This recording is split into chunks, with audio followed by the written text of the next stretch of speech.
Our chairpersons are Dr. Y. Arul Prakash sir and Dr. Arun Kumar Nagasundaram sir. Dr. Y. Arul Prakash sir, MD Psychiatry, is a professor in the Department of Psychiatry and is a medical superintendent in Kanyakumari Government Medical College Hospital, Asaripalam. He has did his MBBS in Tirunelveli Medical College and DPM in Madurai Medical College and MD Psychiatry at Stanley Medical College. He was a president in Tamil Nadu Government Doctors Association and president in Indian Medical Association and state secretary Indian Psychiatry Society and state president. We welcome you to the dais, sir. Our next chairperson is Dr. Arun Kumar Nagasundaram. He did his MBBS from Bangalore Medical College and MD Psychiatry from BJ Medical College, Ahmedabad, and DNB Psychiatry. He is a consultant psychiatrist working in Tiruchirappalli, and he is the past treasurer in Indian Psychiatric Society. We welcome you to the dais, sir. Good afternoon, one and all. Now, for the post-lunch session, we have with us Dr. Vimal, Doshi, Veerappan, Senior Assistant Professor of Psychiatry from IMH, Chennai. And he is going to deliver a talk on non-pharmacological interventions for a child with intellectual disability.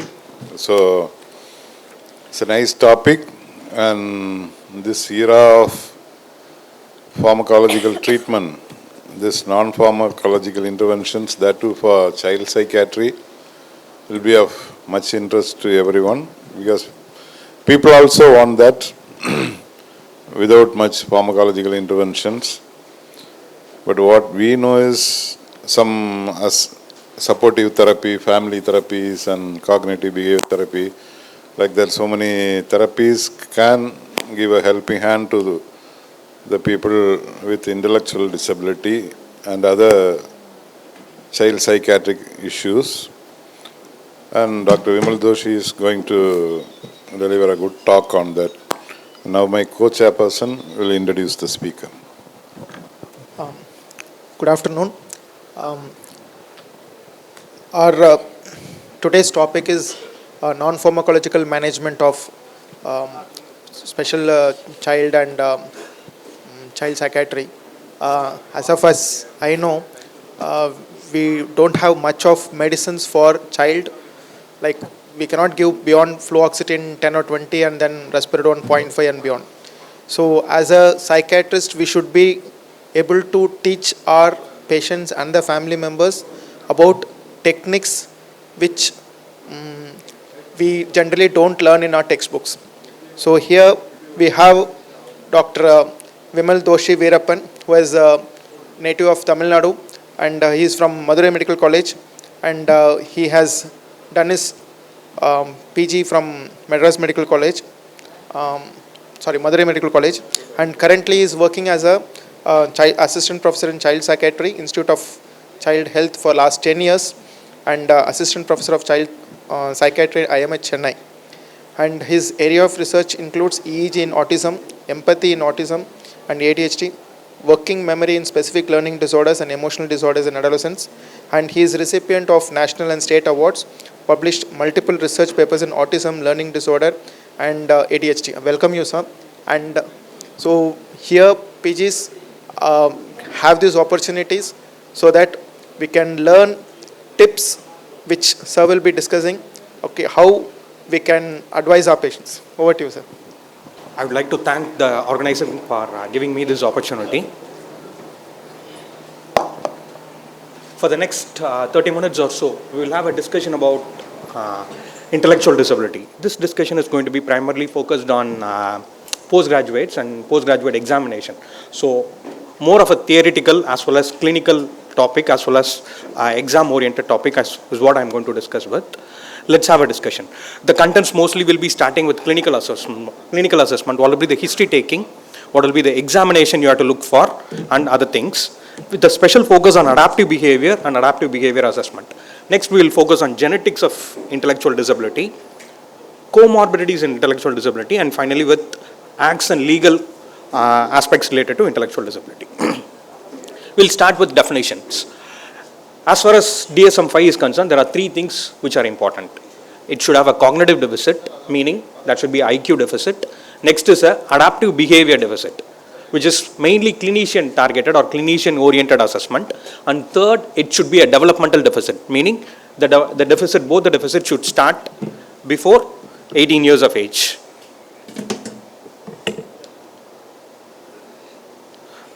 So we'll go one by one. The adaptive domains are conceptual domain, social domain, and practical domain. We'll deal with what are conceptual, practical, and social one by one. Next is going to be global developmental delay.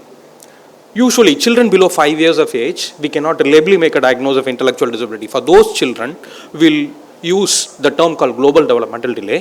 By operational definition, we have 4 domains in development below 5 years: motor, cognitive, personal and social, and adaptive, out of which presence of delay, significant delay. So I hope this is the slide. So we'll go with the third part, global developmental delay, which starts before 5 years. We have 4 important domains: motor, cognitive, personal, social, and adaptive. So we'll look at the summary statistics for these things.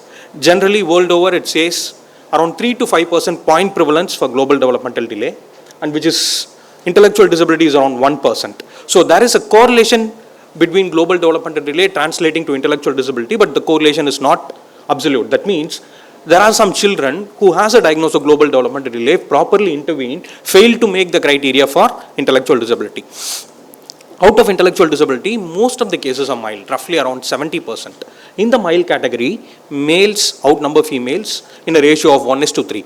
But this difference diminishes as the intellectual disability grades increase. For example, moderate and severe, it is not so much different. Only in mild category, males are greater than females. So we'll come to history taking.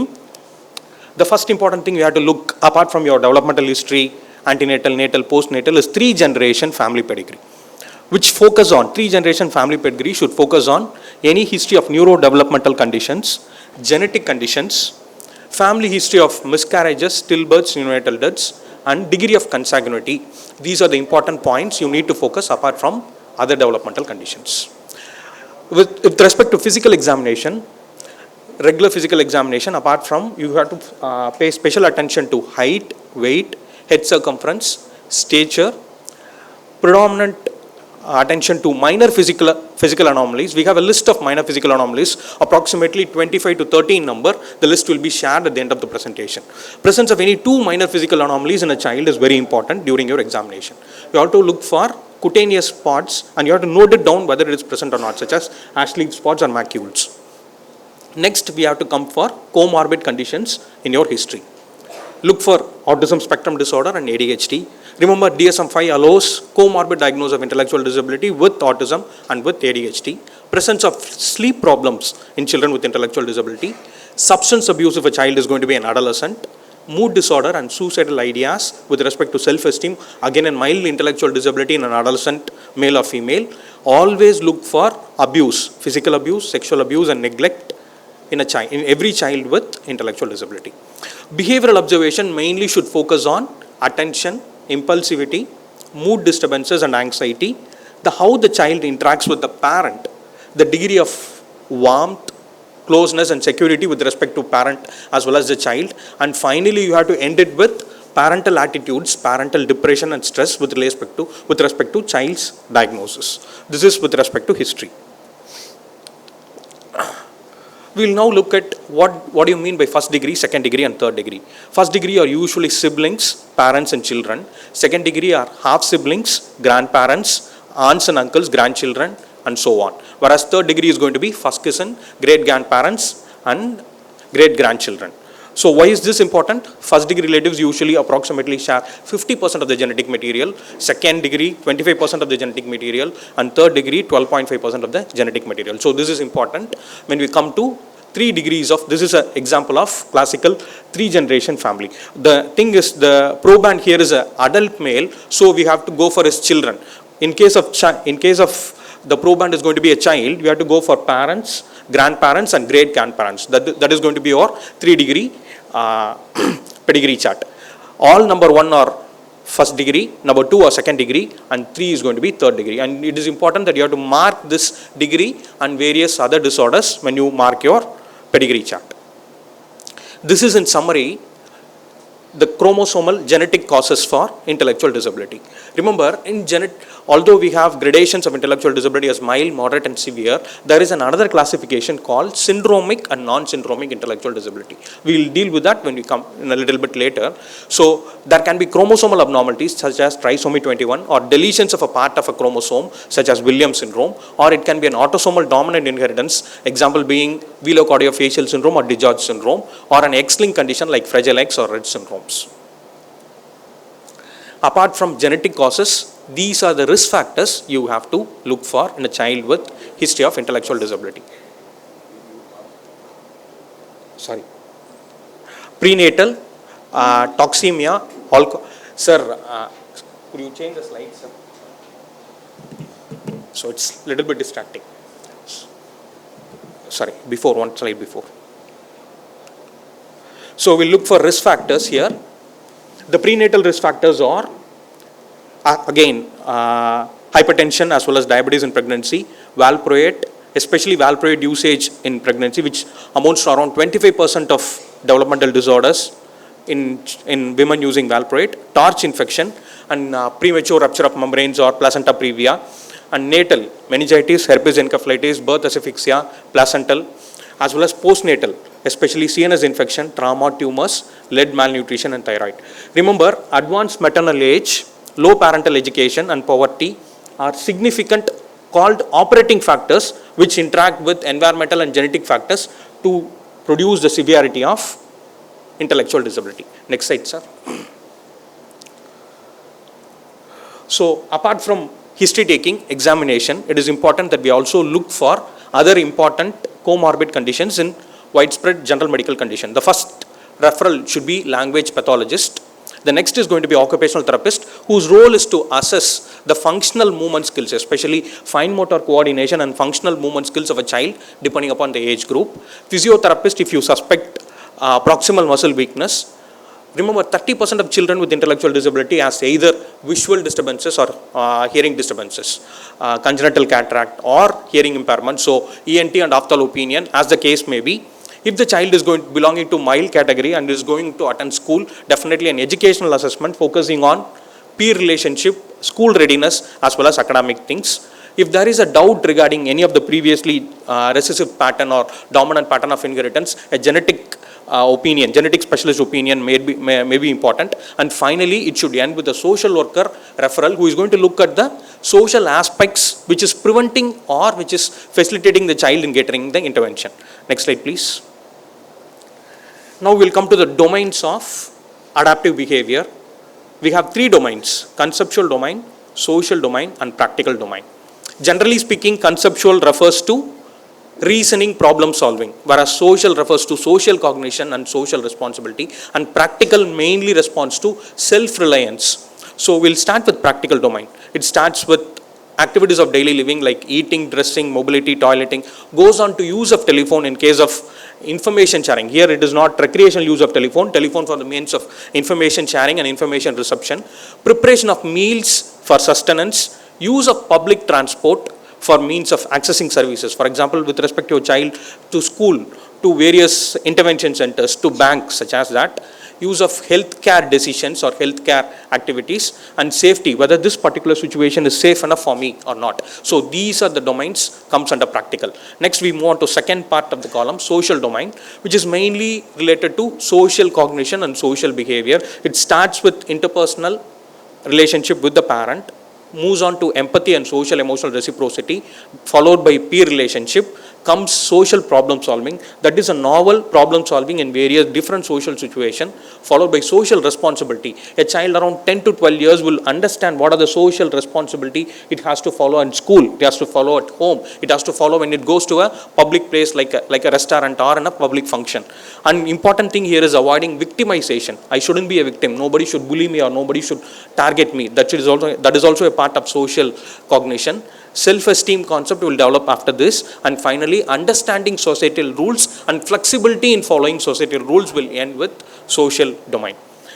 The first column refers to conceptual domain, which starts with basic cognitive functions, starts with language, reading, writing, number sense, which moves on to assessment of money functions, whether this particular object is worth the money which has been quoted. So again, exploitation comes factor, time scheduling factor, memory here is not your immediate, recent and remote. Here memory is ability to understand the previous mistakes and thereby correcting it in new situation, that type of memory, reasoning, judgment and self-directions. So these are the three important domains on which adaptive functions are based.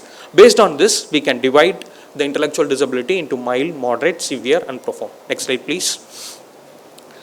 We'll go to mild intellectual disability. Obviously, we'll start with practical domain, that is the third column. Healthcare decisions they cannot make independently.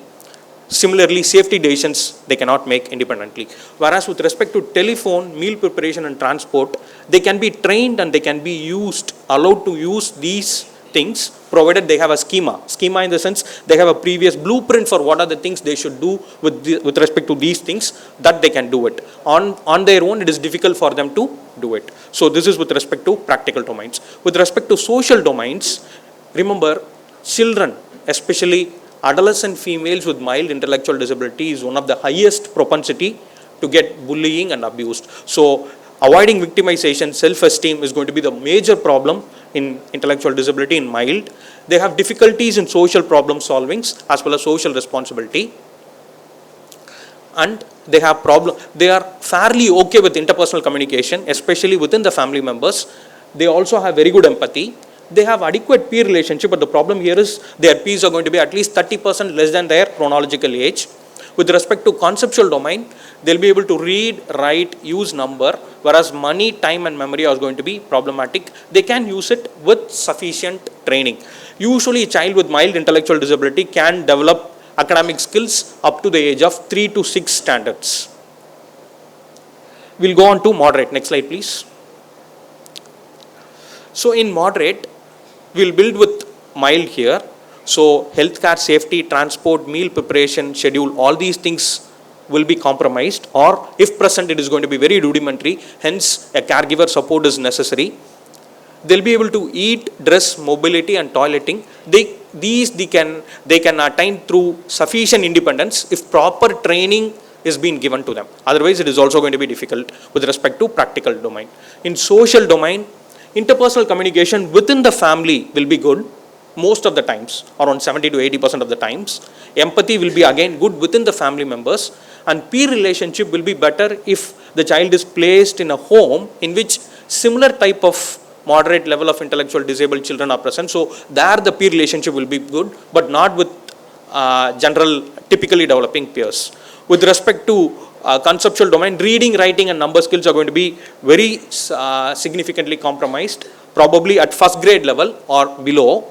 But language is okay. They'll be able to understand instructions, but complex languages, multiple instructions, if this, then that, so that type of instruction they will not be able to follow. So these children will be able to follow simple instructions and they can verbalize also simple answers. So this will be moderate intellectual disability. Next is going to be severe intellectual disability. Here, eating skills will be there and mobility will be there. Interpersonal with one primary caregiver will be there. And finally, you will have language that is also affirmative statements. Yes, I want, no, I don't want, or favorite foods or favorite persons. So it will be mostly single word answers to the relevant question. That will be the level of language development in these children, provided if adequate training has been given. We'll come to profound. Almost all domains, conceptual, social and practical, will be lost. Except for interpersonal, they can have a meaningful emotional contact with one primary caregiver. They could understand the emotions of that primary caregiver and they can express emotion. Apart from that, all other behavior will be lost. So, next slide please. This is the disability assessment tools which are recommended by Central Government of India. IQ assessment tool is going to be predominantly either Binay Kamath test of intelligence or Malin scale for assessment of Indian children. The adaptive functioning scale is going to be VSMS or Vineland Social Maturity Scale. I have given the comments as well as advantages of each of this. For example, BKT is one of the easiest scale to administer, requires very minimal training and it is very cost effective. But remember, BKT, last revision of BKT is somewhere around 1974. So it has not been revised. So that is a major problem, and some questions require formal education. MISIC again needs revision, but it has an advantage of dividing into verbal scores and performance score, which is going to translate into what are the strength of the child, what are the difficulties of the child. So thereby we can plan the management. And finally, VSMS has got 8 domains. It is very again easy to administer, can be done easily by a clinician in the clinic, roughly around 15 to 20 minutes, but again it needs revision. Next slide, please. So this is going to be the disability percentage, again prescribed by Central Government of India. 70 to 84 borderline, roughly around 25% of disability. 50 to 70 or 55 to 70, 50% of disability. 35 to 50 is going to be 75% of disability. 20 to 35 is going to be 95%, and anything below 20 is going to award 100% of disability. Remember, IQ testing as well as VSMS should be done by a clinical psychologist or child psychologist. The disability certificate usually will be given by a board, consists of pediatrician, psychiatrist, clinical psychologist, as well as HOD or chief medical officer of that particular hospital. And the percentage of disability usually will be determined by the adaptive functioning deficits, which we have seen previously, and it is predominantly a clinician rating rather than a IQ score. IQ score is not going to give you the percentage of disability. The adaptive functioning is only going to give the percentage of disability. Next slide, please. We now come to third part, the comorbid conditions. Children with intellectual disability has one of the highest categories of diagnosis having comorbid conditions. Nearly 60% point prevalence. In other words, they have 5 times more chance of developing a comorbid condition than a typically developing peer. The lifetime prevalence, that is from birth to 18 years, is going to be around 80% of the children have one or the other comorbid conditions or problem behavior. And what is more important is 2/3 of the time, that is around 67% of the time, these comorbid conditions are not diagnosed. They are attributed to primary disorder, that is intellectual disability, not to an independent comorbid disability, thereby making the treatment very difficult. So this diagnostic overshadowing not only affects the comorbid condition to worsen, but also makes the primary intellectual disability interventions very difficult. So this is very important. Next slide, please. So we have 3 different conditions here: autism, ADHD, and problem behavior. We all say behavior problems in intellectual disability. These 3 are so intermingled, they cannot be differentiated or they cannot be singled out separately. Any child with features of autism will definitely have one or the other features of hyperactivity as well as one or the other problem behaviors. Similarly, vice versa, child showing hyperactive behavior with intellectual disability or global developmental, you have to look for autism as well as problematic behavior. So these 3 usually occur together, and one of the most common conditions as well as highly disabling condition, which is going to worsen primary disorder. Next slide, please. This is a list of other conditions which you should frequently take into account. As mentioned, autism, ADHD, anxiety disorders are common below 10 years, whereas mood disorders are common above 10 years. Feeding disorder again forms an important point, but usually will be treated by the pediatrician and developmental pediatrician rather than by a psychiatrist. If a child with mild intellectual disability, learning problems usually occur, that also needs to be taken care of.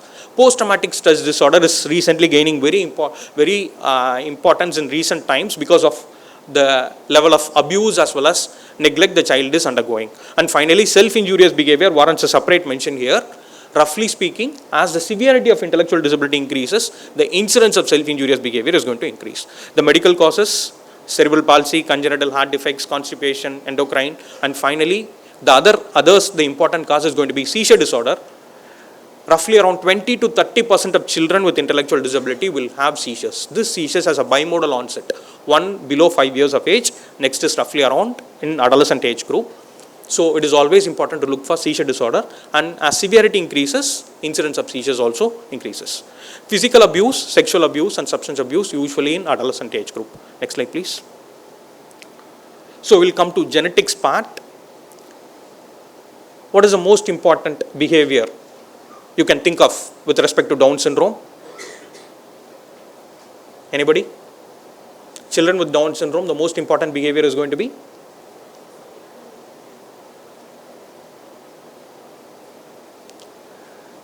Down syndrome are usually called as very good social reciprocity. Above than that, they are very good mimickers, so much so that the original description of Down syndrome says mimics. So they will mimic their teacher, they will mimic their parents, they will mimic their doctor. So that will be the feature of Down syndrome. Fragile X syndrome, another important behavior is going to be gaze avoidance and hyperactivity.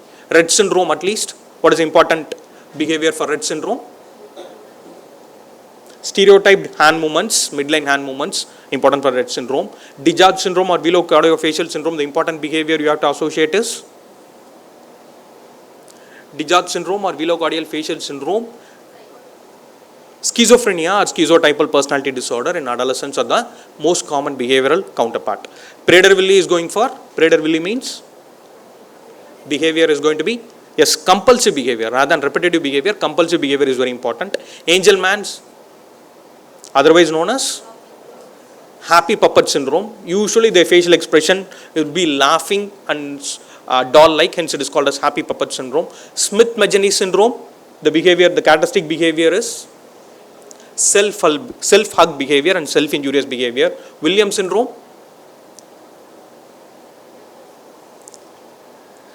excessive sociability is one of the characteristic feature of Williams syndrome, and you have to look for hypothyroidism led. So what we discuss now, it is called as behavioral phenotype. Behavioral phenotype refers to certain pattern of behaviors are more common in certain intellectual disability, leading to the diagnosis of intellectual disability. For example, if I could see a child with a happy, smiling, doll-like face, I should immediately think of Angelman syndrome and look for the diagnosis of Angelman, other features of Angelman syndrome. If I see a child with severe self-mutilation behavior, I have to look for the diagnosis of Lesch-Nyhan syndrome. What is the cause of Lesch-Nyhan syndrome? Lesch-Nyhan is often asked short notes question for you. So I have to evaluate for Lesch-Nyhan syndrome. Same thing with self-injurious behavior or self-hug behavior, Smith-Magenis syndrome. So with behavioral phenotype, there is going to be a pointer towards underlying genetic cause, which is going to determine the confirmation of the diagnosis. So we have certain, next slide please, certain genetic test here, karyotyping, metabolic screening, MRI and EEG.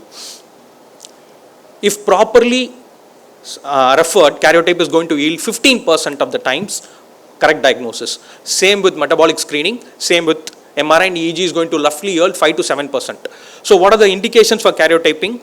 If there is morphological abnormalities, as said before, presence of 2 or more of minor physical anomalies, multiple congenital anomalies in the children as well as in the family history of any chromosomal abnormality, frequent abortion. These are the history you have to refer for the child with karyotyping. Consanguinity, multiple organ dysfunction, developmental regression, used for metabolic screening or refer to a developmental pediatrician. In case of seizures, encephalopathy, focal neurological symptoms or deterioration regression, please refer a pediatric neurologist, MRI or EEG. Chromosomal microarray and Fragile X testing is usually done for all children with unexplained intellectual disability. If you can't find any of the syndromic features, nor minor physical anomalies, nor any behavioral phenotypes, it is better to refer chromosomal microarray and Fragile X testing. Next slide please. So this is an algorithm you have to follow. Initial clinical evaluation and then go for minor physical anomalies. Presence of minor physical anomalies, go for karyotyping. If positive, go for confirmatory. If not positive, identify any specific behavioral phenotype. If there is any specific behavioral phenotype, look for selective testing and confirmatory testing. If not, go for chromosomal microarray, and if that turns out to be negative, please get a neurologist opinion, do an MRI if necessary. If that is also negative, go for Fragile X testing. With all these things are negative, you have a two option. If you still feel based on the family history, the child can have any of the genetic syndromes listed, you can refer to a genetics or you can go for treatment. Usually metabolic screening and whole genome exomic screening is only for specialist centers, not for regular therapy. Next slide please. We will come to genetic counseling. So again, genetic counseling is one of the short notes questions for you.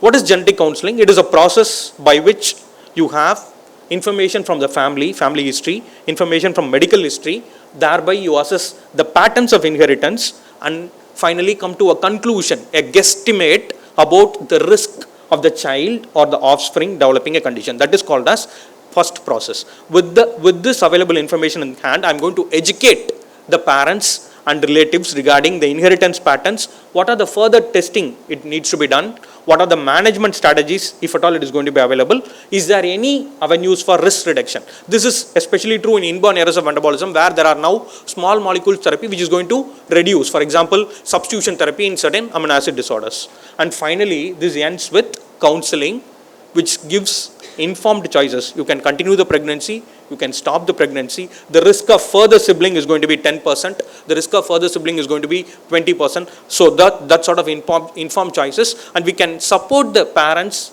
in making appropriate decisions, if necessary interventions. Again, the indications are going to be consanguinity, frequent abortions, multiple congenital anomalies, and family history of chromosomal disorder. Next slide, please. We'll come to management. So we'll start with goals and progress one by one. The goal of the management. What is the most important goal of management or intervention in a child with intellectual disability? Anybody? The most important goal is going to?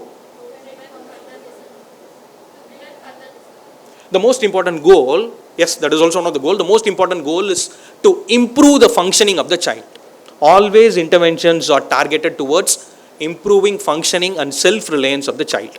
So, lessen the effects of disability, further limit deterioration. Yes, the third important thing, strengthen, improve and optimize functioning, and functioning should not be only at home level. Function should be translated and generalized to home, school, community, and progress into occasional or independent functioning. That will be the primary goal. And characteristics, it's always evidence-based. It should be starting early and it should continuously given. And again, the most important aspect with respect to characteristic is every intervention plan should be individualized based on child's strength as well as difficulty. No two children with intellectual disability belonging to the same category is going to be the same. One child will have a separate strength, other child will have a separate strength. We have to use the strength to overcome the difficulty. So the management plan should be highly individualized, it should be collaborative, and it should be multidisciplinary. And intervention plan should be frequently, that is what the dynamic nature of intervention plan. Intervention plan should be frequently assessed, usually by a third person. For example, a speech therapy and occupational therapy is giving a session, weekly 3 or 4 sessions. The improvement is going to be assessed after 12 weeks by an independent speech therapist or occupational therapist, whether the child has shown any improvement. If the child has shown any improvement, it is going to continue, or there will be change in intervention plan. So this sort of dynamic intervention plan, depending upon the response needs of the individual, should be focused upon. And special considerations here are important. Effective communication to the parents regarding the nature of the disability, requirement of intervention and goals of intervention. Parent may say, my child has to pass 10th standard, but we are here focusing on functions of the child and improving the self-reliance of the child, not passing 10th standard. So the goals of the intervention should be properly, effectively communicated to the parent to get their collaboration. Otherwise, we'll have an impasse in that. Independent functioning should always be emphasized. Family participation is one of the important factors which is going to determine the outcome of the child, and always we are going to be the child advocate and we will fight for the rights of the child. Next slide, please. So these are the interventions you should focus on. Definitely, most of the children will require speech therapist intervention, occupational to improve functional motor skills, physical therapy if there is a disability. Social skills training is again important. Once the child crosses a developmental age of around 4 years to 5 years, it is important for the child to undergo social skills training so that it improves its functioning in other areas of domain. Educational interventions for children with mild intellectual disability, attending schools, functional living skills for all children. And when the child reaches 12 to 13 years, it is important to plan for transition and vocational training, and this transition and vocational training should be revisited every 1 year. Next slide, please. So this type of intervention is called lifespan approach. We have to use the term lifespan. It means that the intervention is focused on child's chronological age, child's developmental age, as well as need and the demands of the child's community in which the child is placed. We'll start with early intervention. Early intervention usually refers to any intervention given before 3 years of age. We'll start with sensory motor and self-help skills. We'll progress to school readiness skills, that is ability to sit in a school, ability to have clear-cut peer communication, peer understanding, social understanding, emotional regulation at school and toileting, we'll go on to academic and conceptual domains. If the child is able to do well in academic and conceptual, we'll move on to money, time and problem solving. If the child is able to do that, then we will go to vocational transition planning and we will shift the child to adult services. Next slide, please. So what are the factors which is going to determine the outcome? Here outcome is going to be independent functional living of the child with intellectual disability. First and foremost is going to be severity level. If the child has severe or profound or moderate, then that is going to be the main deciding factor regarding the functional independence. Next is going to be causes. For example, the Rett syndrome. Initial diagnosis of Rett syndrome might be autism around 3 years of age. Later it will be changed into intellectual disability, and later it is going to be changed into neurological condition, because Rett syndrome is more of a kyphoscoliosis and respiratory difficulty. So as the primary cause is going to progress and worsen, the disability might increase or decrease, and that is going to determine the functional outcome. Next again is comorbid conditions. Association of autism as well as ADHD will bring down the functional independence of the child. And last but not the least is going to be access to services. Here comes parental participation, parental intervention, as well as the ability of the child to attend various interventions. So these are the factors which is going to affect the outcome of the child. We'll come to the first comorbid condition here, problem behavior. What are the commonly described behavior problems in children with intellectual disability? The first is going to be self-injurious behavior. Next is going to be aggression, destruction of property, pica and rumination disorders. Elopement refers to missing of the child for more than 3 hours without parental awareness. This is again a frequent in above 10 years of age, and various combination of behaviors. Next slide, please. Next slide, sir. So this is a frequency of behavior for 3 continuous years in a child psychiatry OP department of children with intellectual disability. 28% of the children presented with self-injurious behavior, 24% presented with aggressive behavior, hyperactivity and agitation nearly 20%, destruction of the property around 14%, elopement roughly around 8%, and pica around 17%. Remember, children with intellectual disability are 9 times more likely to attend an emergency pediatric department for the sake of problem behavior, especially self-injurious behavior or aggressive behavior. Next slide, please. The risk factors is going to be almost similar to the tough factors affecting outcome.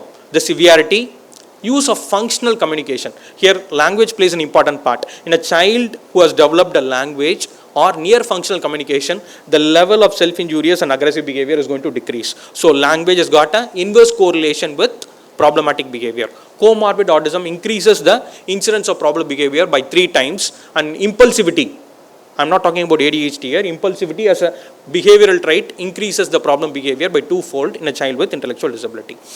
It is not the diagnosis, but these comorbid condition is going to determine the place as well as type of intervention in most of the cases. Next slide, please. Why do children engage in these type of problem behavior? To understand the problem behavior, to understand the cause of a problem behavior, we have a technique called functional behavior analysis. Functional behavior analysis refers to every behavior subserves a function. Without a function, the behavior is not going to exist. Unless the particular function of that particular behavior is modified, the behavior is going to present or behavior is going to increase. That is what is functional behavior analysis is. There are 5 different types of function. The first function is going to be attention seeking. Suppose the child has a head banging. What happens? The mother immediately comes rushing to the child, takes the child, soothes the child and carry on with the child. So this type of attention is going to increase the head banging behavior. So that is going to be your first function.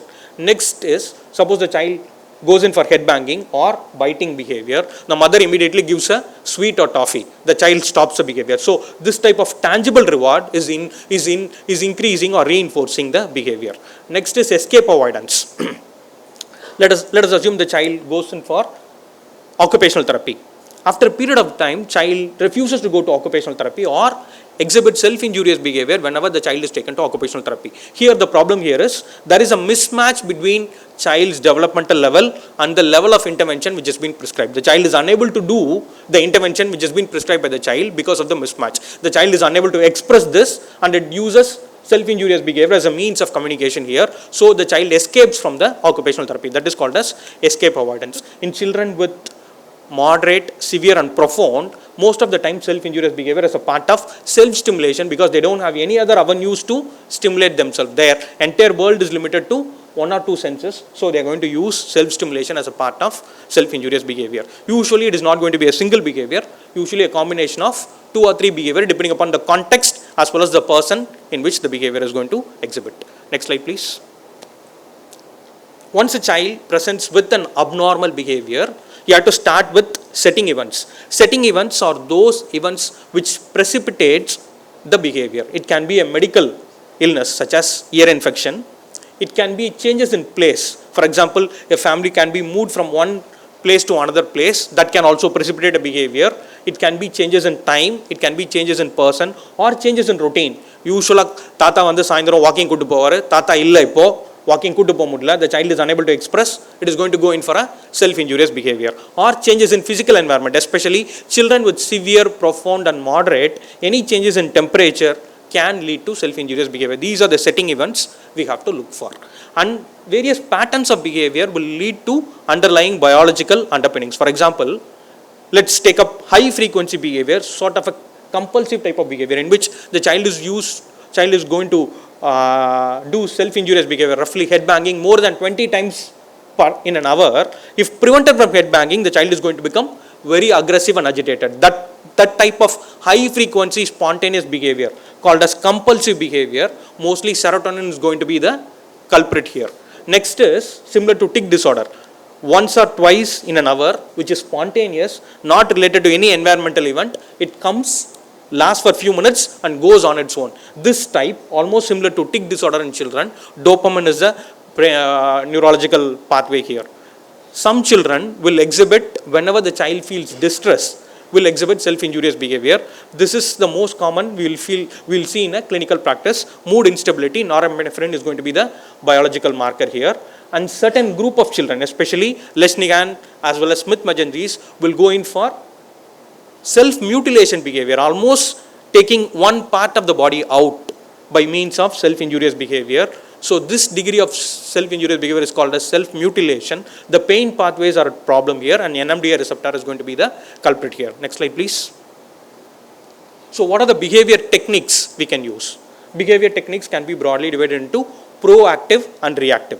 Proactive refers to before the onset of behavior, what are the techniques I need to institute. Reactive refers to after the onset of behavior, what are the techniques I need to institute. So the first proactive behavior is going to be differential reinforcement.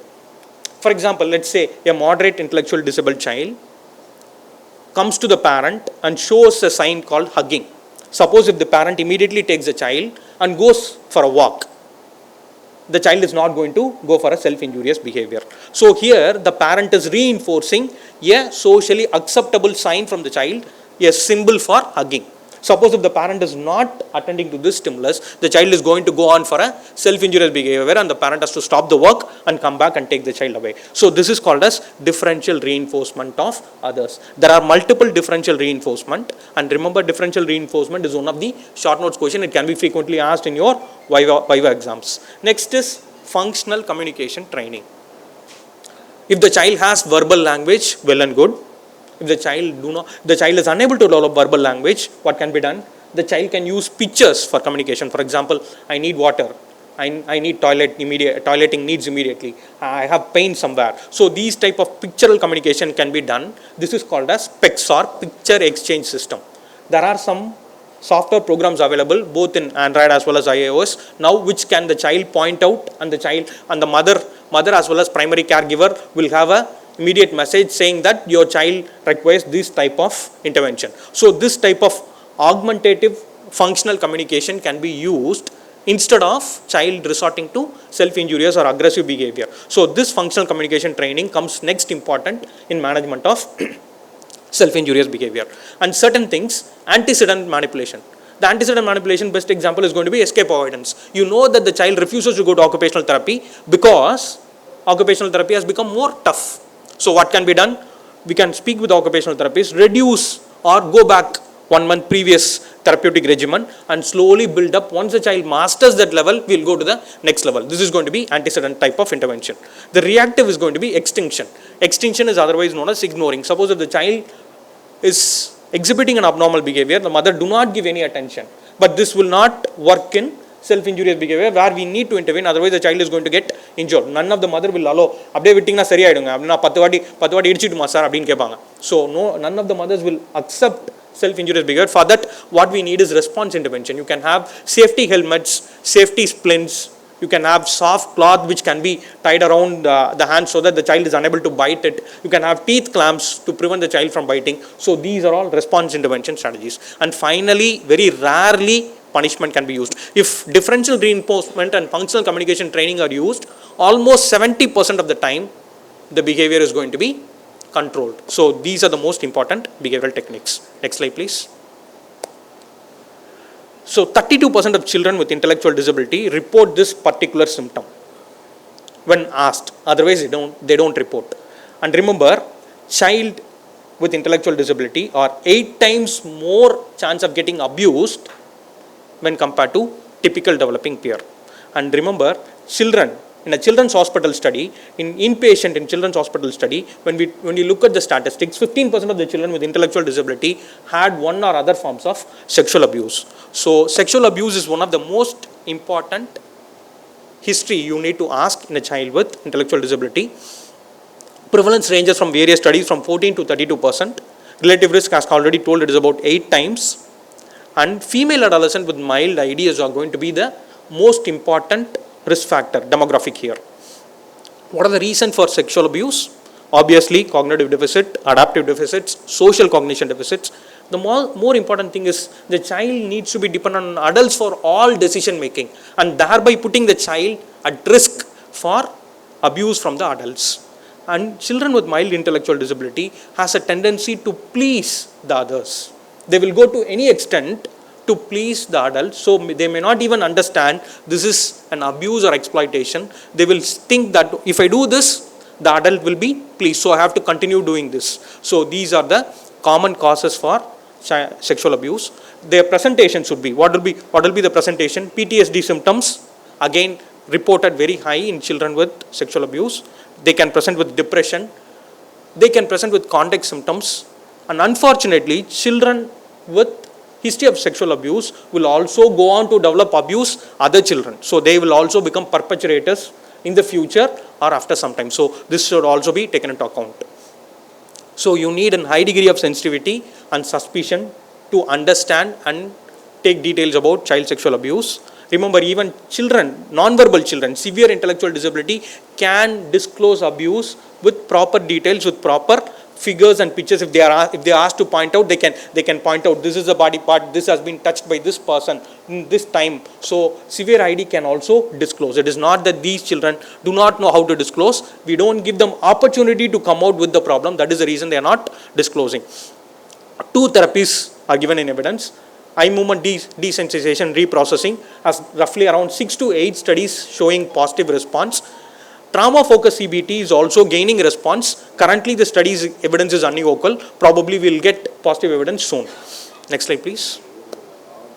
We'll come to the next important comorbidity, sleep. So you have 3 tabular column. So the second column is going to refer what are the recommended hours of sleep duration. For example, it starts with 16 to 18 hours in the newborn and progressively decreases roughly around 9 to 10 hours in an adolescent. And children above 16-17 years almost like an adult duration.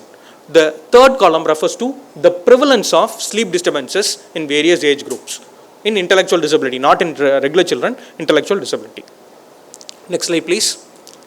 This slide gives you what are the things you have to advise the parent before even starting the diagnosis for sleep problems. You have to, this has already been, you've already know all these things. You have to have a proper set time to go to bed and proper time for waking. There shouldn't be any difference between weekends or weekdays. If a child sleeps extra 1 hour on weekend, it means the sleep deprived during the weekdays, so that should be taken into account. 1 hour before bed is most important. That should establish a sleep routine so that the child will go to sleep easily. Avoid heavy meals just before sleep. Usually a glass of milk or a fruit is enough. The room should be quiet and dark. Approximate temperature is around 65 Fahrenheit. Please allow 1 to 2 hours of natural light in the morning. Please avoid caffeine in children with intellectual disability. It is going to worsen the anxiety, worsen the hyperactivity, and postpone the sleep. Bedroom or bed cannot be used as a timeout for parents. Never. So it will have psychophysiological insomnia there. Electronic media 2 hours before sleep should be avoided. These are the general instructions you have to tell to every parent. Next slide, please. BEERS is a screening tool in children between 2 and 18 years, which has 5 different criteria or 5 different problems.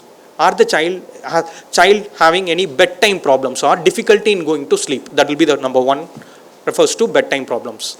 Excessive daytime sleepiness. This can be due to obstructive sleep apnea or sleep disruption. Frequent awakenings during night. Again, this can be a part of behavior problems or seizures during sleep.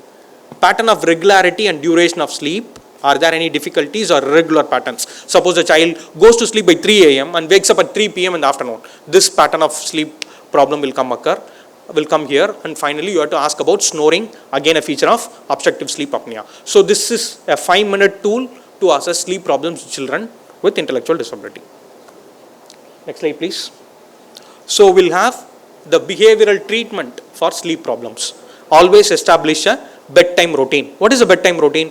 Bedtime routine is a repeated social behavior which promotes sleep, usually lasts for around 20 to 45 minutes. It consists of around 3 to 4 soothing exercises such as taking a warm bath, bedtime stories, hugging the child, these type of things. It ends with a transitional object. Transitional object here refers to a teddy bear or some object in which the child will keep it in the bed and go to sleep.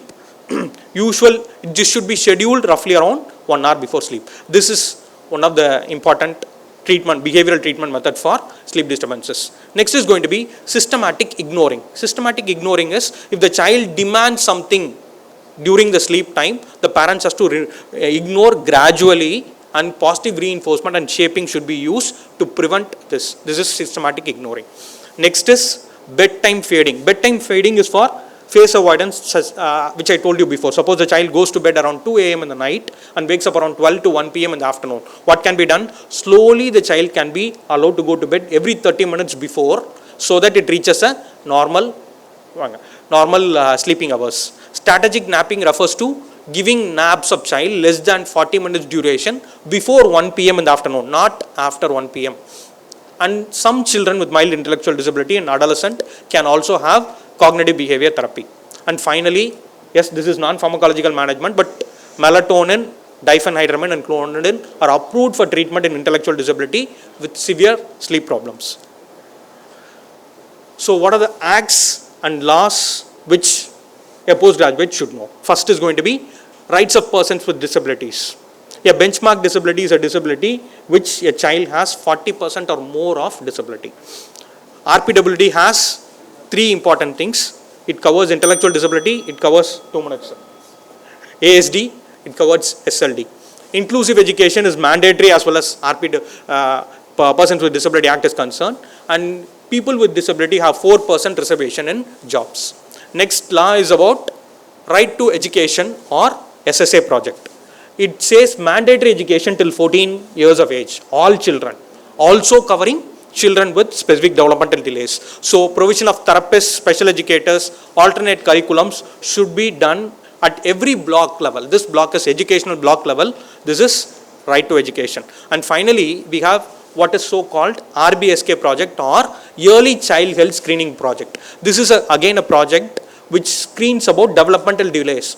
It's about developmental delay in motor, hearing, vision. It also includes intellectual disability. It also includes other delays. There will be a mobile health team where it is going to visit the school and Anganwadi center and screen the children. Those children which require further treatment will be referred to district early intervention centers. So these are the 3 programs, acts and laws which a postgraduate should know. Next slide, please. I come to the take-home message here. First is adaptive behavior. Again, remember, IQ is just a score. It is not going to tell you the functioning of the child. Adaptive behavior is most important to determine the functional severity or disability of the child. Comorbid conditions is a rule rather than exception. So always look for comorbid condition. treatment of intellectual disability starts with treating comorbid conditions. Treatment is going to be multimodal in nature, and it is going to be lifespan perspective or dynamic in nature depending upon the age, cognitive level, as well as varying needs of the child. Parental stress and parental participation, both are inversely related. As the stress of the parent increases, the participation and treatment is going to decrease. So this should be always addressed before treating child. Abuse, frequently missed, always ask about abuse in children with intellectual disability. Next slide, please. I'll end with the further reading if any of the postgraduate is interested. The first is a textbook, Intellectual Disability, which gives beautiful description of various behavioral phenotype. This book is freely available in the net. You can download it and you can read it. The number 2 is one of the prerequisite for every postgraduate, which is Clinical Practice Guidelines, published 2 years, probably in 2019 as a supplement in Indian Journal of Psychiatry, which deals with right from history taking to minor physical anomalies to various genetic test interventions, district early intervention center, everything is given there. So every postgraduate going for exam should have a copy of it and should read it.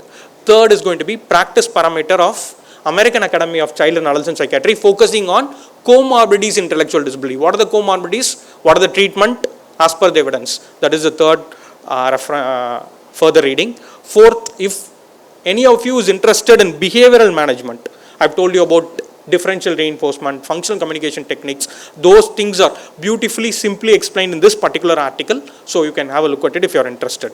And finally, sexual abuse in children. How common it is, how it has been misdiagnosed or missed in various Western countries.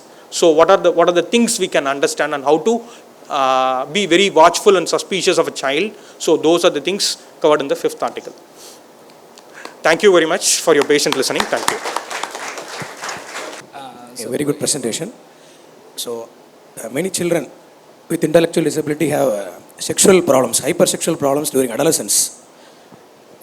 They are behaving disinhibitedly towards their relatives and having excessive masturbation. So how do you manage non-pharmacologically such behavioral problems? So this can be viewed again as a form of abnormal behavior, similar to self-injurious behavior. Non-pharmacological management is going to be differential response of other behavior. The other important thing is, has the child given an adequate avenue to express sexually? The child has masturbation, the child has gone beyond adolescent, it has its own sexual needs. What has been done to given those needs? If that needs have been carried out, if those needs have been fulfilled, probably the disinhibition pattern will not occur. And again, if this further disinhibition occurs, DRO is the treatment of choice non-pharmacologically. Thank you. Now we will display 3 MCQs one by one. The participants can raise their hands and we will pick one of them from you. Then you can say your answer instead of saying as a crowd. Okay? So you can pick one of them. Yeah, gaze aversion is a characteristic feature of, as I told you before. Yeah, thank you. Because this question I've asked because frequently it's said that Fragile X has high features of autism spectrum disorder. No, these children will not exhibit autism features. Their characteristic feature is gaze aversion. They will turn this side and they will speak to the examiner or they will speak to the parents. They can't express themselves why they are turning this side. Other features of autism are not there. They have empathy, they will understand emotions. Next question, please. Next. So, all of the tests are recommended by Union Government of India. The answer is number 2, Bhatia. ISAA is recommended by Union Government of India for disability assessment of autism. The question here is not intellectual disability, disability assessment. Okay, please understand the question. Bhatia is not the test recommended by the government. Next slide, please. Again, easy question. Benchmark is called as 40% disability. Thank you, sir. Very comprehensive and excellent presentation. We had a full audience. And over to the organizing team.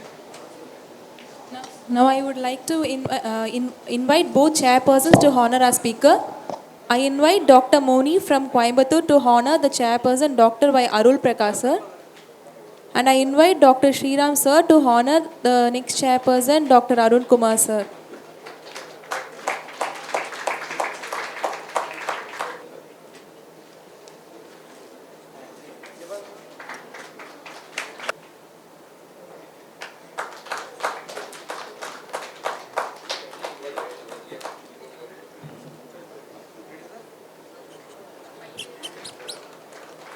I would like to invite Dr. Srinidhi to collect the gift.